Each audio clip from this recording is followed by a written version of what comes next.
Je dirais que c'est une profession qui est très paradoxale parce que on trouve qu'il y a trop d'avocats et paradoxalement, la France est un des pays d'Europe où il y a le moins d'avocats par rapport à la densité de population.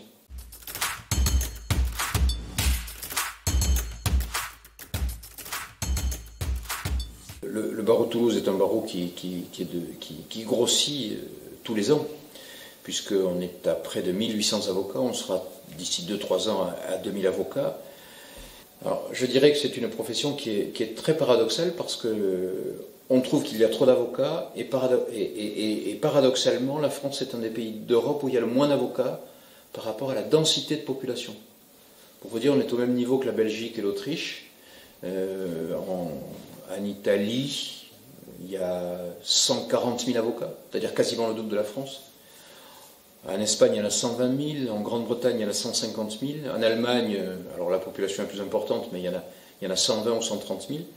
Et paradoxalement, les avocats français ont du mal parfois à joindre les deux bouts pour une raison très simple, c'est que nous n'avons pas le monopole du droit. Et c'est un des grands problèmes de notre profession. Vous avez des pays où un notaire ne fait pas du droit, ne fait pas de la consultation juridique, un huissier ne fait pas de la consultation juridique, un expert comptable non plus. Et nous, à un moment donné, nous n'avons pas su défendre notre profession, ce qui aurait permis d'avoir ce monopole du droit, comme dans les pays anglo-saxons. Au Canada, si vous prenez, il y a 38 millions d'habitants, il y a deux fois plus d'avocats qu'en France, il y a 2 fois plus de population que le Canada.